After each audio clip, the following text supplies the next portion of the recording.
Olá! Durante esse período de prevenção e quarentena, os nossos encontros presenciais foram cancelados e nos veremos por aqui.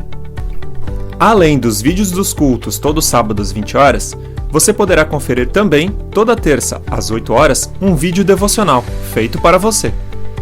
Mantenha-se antenado nas nossas redes sociais para mais avisos e notícias. Se inscreva em nosso canal e clique no sininho para receber notificações sempre que chegar um vídeo novo. Também nos siga pelo Facebook e no Instagram e compartilhe os vídeos.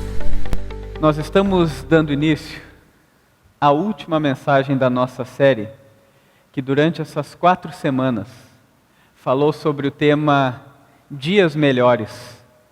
Como já foi comentado em vídeos anteriores, nós não imaginávamos que seria tão importante esse tema diante da situação que nós vivemos hoje. Mas com certeza, Deus já tinha uma mensagem preparada. Deus já tinha escolhido esse tema para comunicar algo para nós, de que é possível pensar em dias melhores. E o tema dessa noite, Dias Melhores, ele vem com a seguinte mensagem: Dias melhores, uma motivação. A música do Jota Quest, que acompanhou essa nossa série, tem a seguinte estrofe: vivemos esperando o dia em que seremos para sempre. Vivemos esperando dias melhores para sempre. Dentro de todos nós existe esse desejo, essa expectativa, agora de uma forma global, de ver dias melhores diante dessa doença, desse vírus que tanto mal nos fez e que tem feito tantas pessoas sofrer. Todos nós vivemos nessa expectativa de dias melhores. E depois de algum tempo já ouvindo noticiários falando sobre isso, como ainda fica essa nossa expectativa de dias melhores? Como nós podemos pensar em dias melhores? E eu convido você para nessa hora pegar a sua Bíblia e abrir comigo o texto de Filipenses. O apóstolo Paulo escreve essa carta para os Filipenses, no capítulo 1, a partir do versículo 21, eu quero ler com vocês, no qual ele diz assim: porque para mim o viver é Cristo e o morrer é lucro. Caso continue vivendo no corpo, terei fruto do meu trabalho e já não sei o que escolher. Estou pressionado dos dois lados. Desejo partir e estar com Cristo, o que é muito melhor. Contudo, é mais necessário, por causa de vocês, que eu permaneça no corpo. Convencido disso, sei que vou permanecer e continuar com todos vocês para o seu progresso e a alegria na fé, a fim de que pela minha presença, outra vez, a exultação de vocês em Cristo Jesus transborde por minha causa.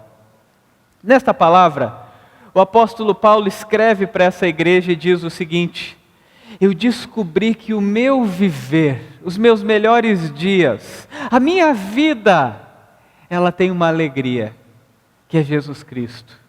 Viver é Cristo, e viver os melhores dias, os dias melhores, é por causa de Cristo, porque inclusive o nosso maior inimigo, o morrer, se tornou lucro diante dessa vida eterna, na qual Jesus promete que ao seu lado eu terei uma vida eterna onde não haverá nem lágrima e nem tristeza.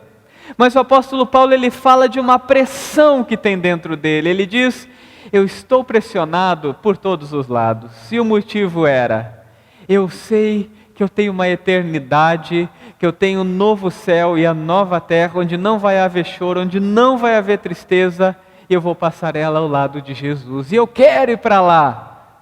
Mas eu também sei que por causa das pessoas, eu ainda preciso servi-las. Eu preciso estar nessa vida.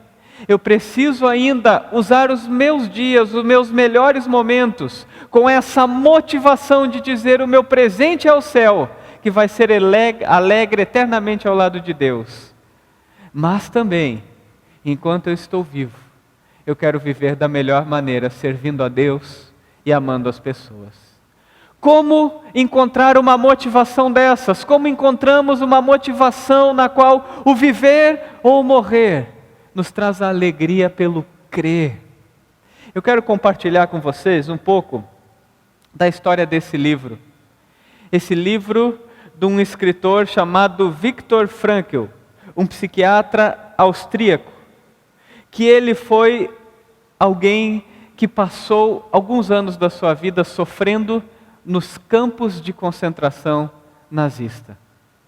Ele teve como prisioneiro esse tempo lá, e assim foi um dos sobreviventes. Quando saiu de lá, ele escreveu esse livro em busca de sentido em apenas 9 dias.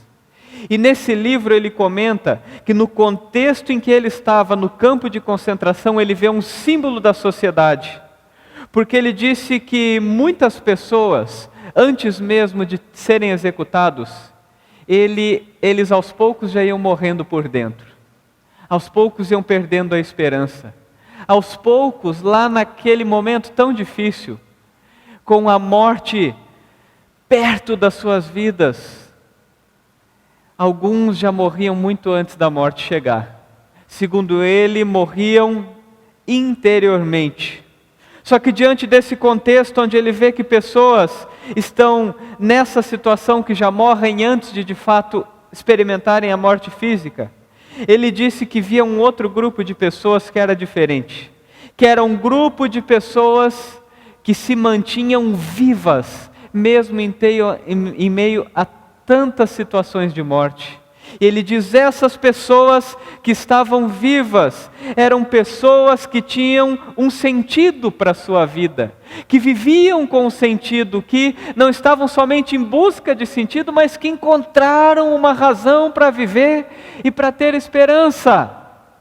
E olhando para isso, ele diz: as pessoas que estavam vivas eram pessoas que não diziam o que a vida tem a me oferecer, mas eram pessoas que olhavam para a vida e diziam: o que a vida espera de mim?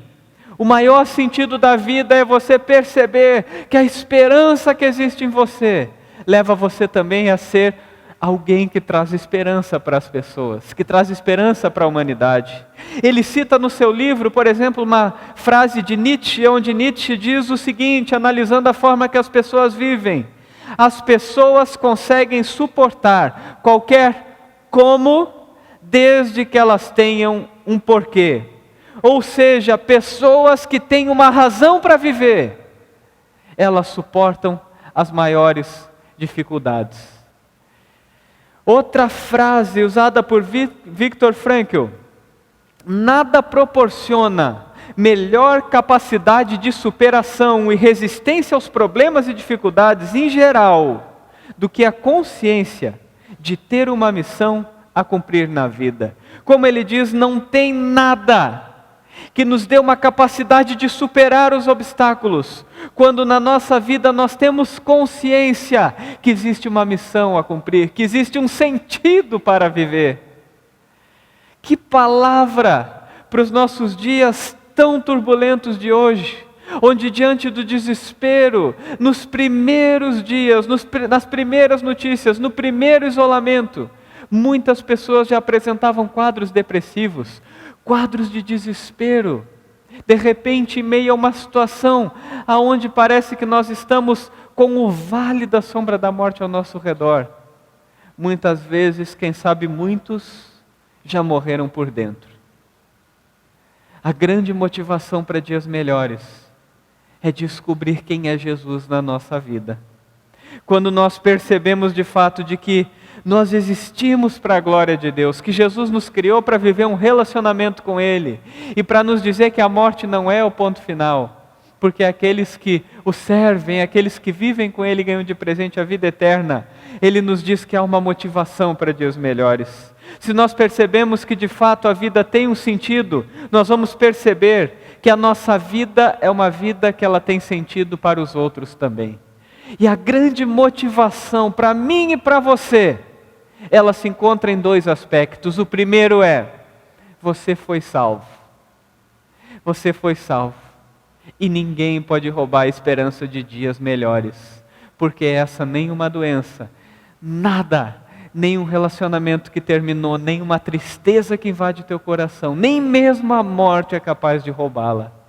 Porque o nosso sentido da vida encontra naquele que venceu a morte, que é Cristo Jesus. Que era a mesma motivação do apóstolo Paulo, como nós lemos, quando ele diz: eu quero dizer para você que existe uma pressão, porque eu estou louco para me encontrar com Jesus, eu estou louco para viver na eternidade, mas eu quero dizer para vocês, que essa minha motivação ainda me permite viver da melhor maneira possível, que é viver sabendo que o sentido que eu encontrei para a vida é o sentido que eu quero trazer para a vida dos outros também.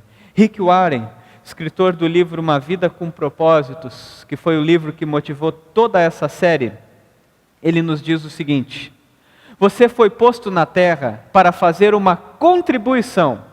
Você não foi criado apenas para consumir recursos, comer, respirar e ocupar espaço.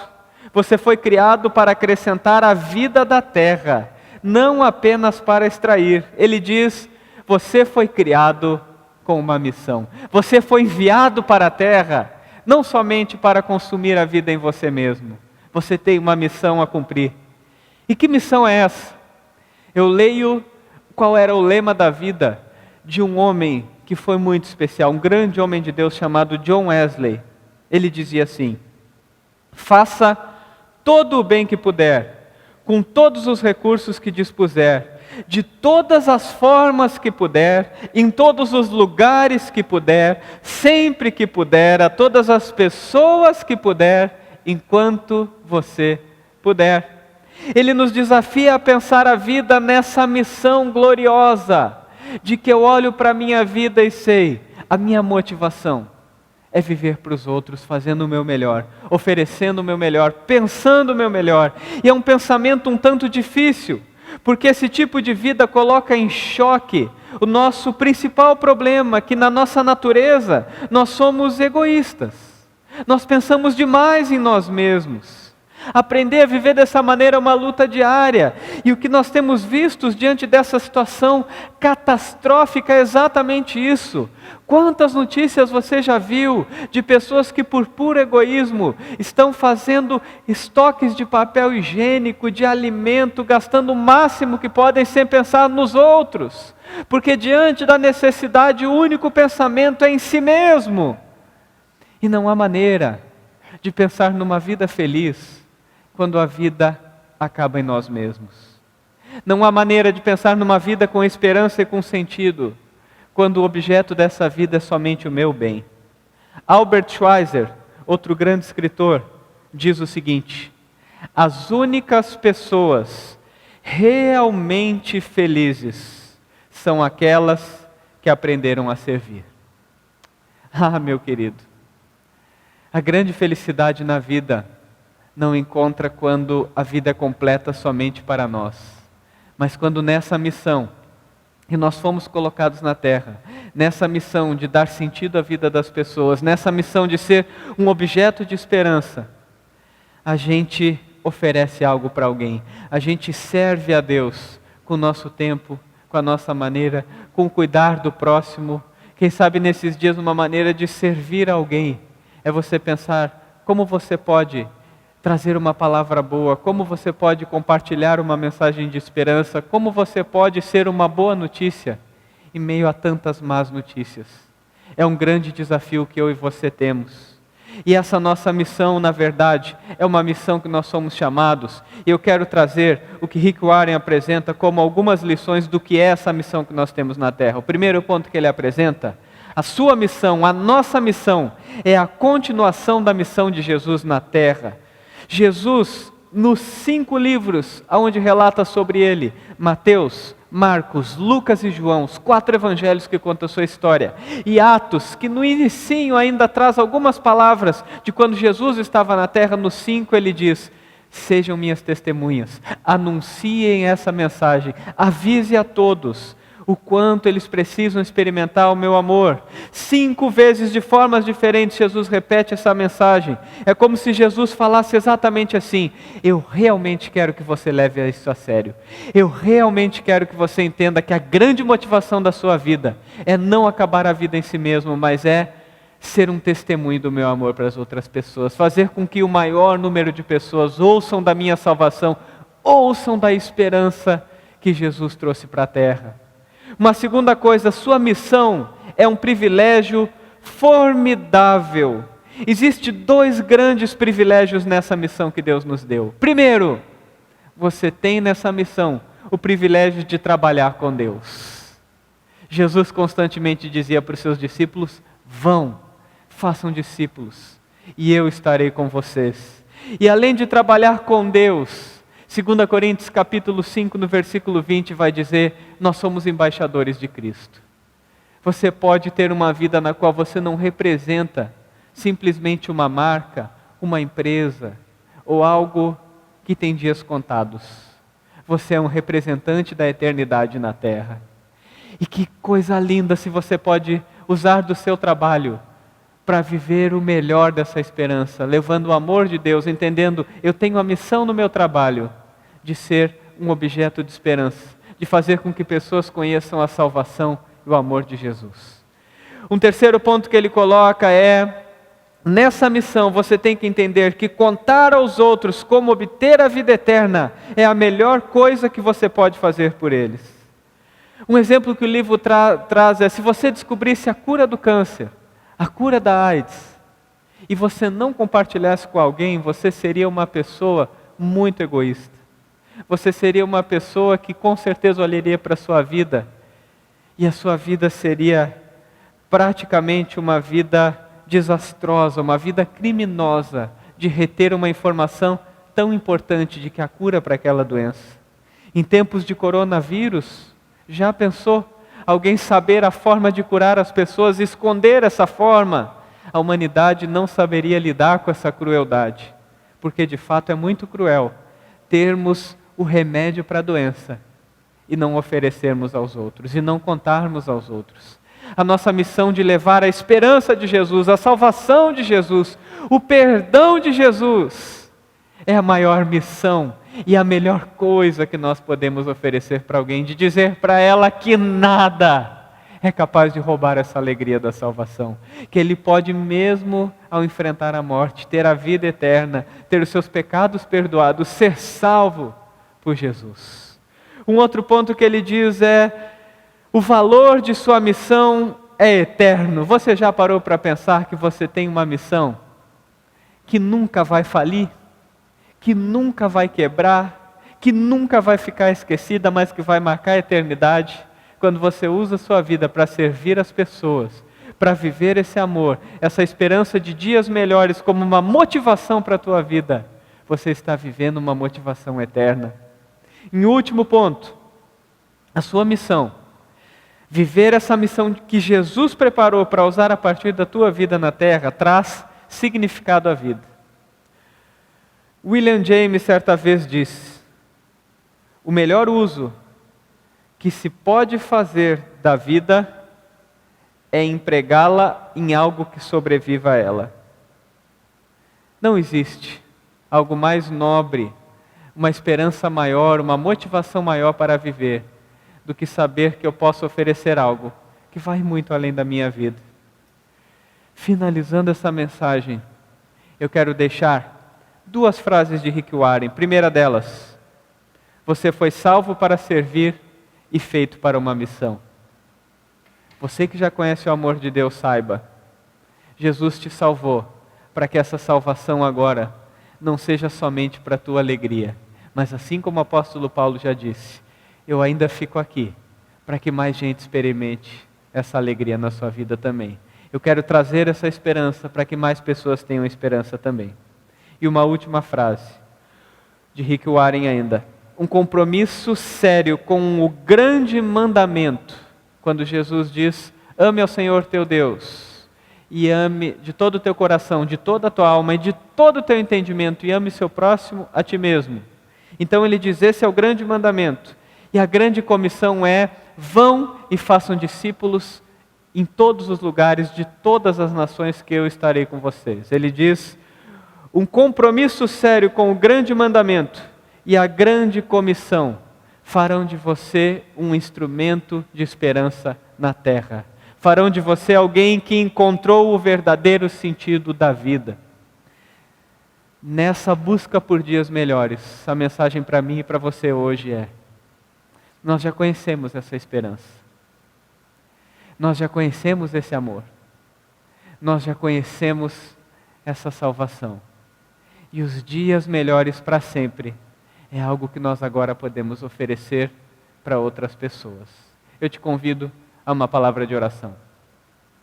Senhor nosso Deus e nosso Pai, eu quero te agradecer, porque mesmo em meio às piores situações, mesmo em meio às piores circunstâncias, nós encontramos sentido na nossa vida, porque temos a tua esperança eterna, a esperança dos céus. Mas ela não é uma esperança que nos tira da terra, ela é uma esperança que nos faz viver da melhor maneira possível na terra. E assim nós pedimos perdão, Senhor, por tantas vezes que essa realidade termina no nosso próprio umbigo, e não é uma realidade de viver essa esperança levando a outras pessoas também. Abençoa cada pessoa que escuta essa mensagem. Abençoa, Senhor, a todas as pessoas que nesse momento, como seres humanos, como humanidade, estão sofrendo, Senhor, e quem sabe estão desesperadas em busca de sentido, e que nós possamos dizer: encontramos sentido em Ti, e que essa verdade chegue a muitos lares. Assim, Senhor, abençoa todos nós, e nos faz viver a vida dessa maneira, salvos para servir, criados para a missão de anunciar o Teu amor e a Tua palavra a todos. Que Teu Espírito Santo Consolador esteja com todos nós e nos dê a esperança de dias melhores para sempre. Que essa seja a nossa motivação a cada acordar, a cada lugar que nós estivermos, a cada momento que nós vivermos. Nós oramos e agradecemos em nome de Jesus. Amém. Siga a nossa comunidade nas redes sociais para receber conteúdo exclusivo, avisos e eventos. É só procurar Comunidade Apóstolo Pedro no Facebook ou Instagram. Ou acessar o nosso site apostolopedro.com.br.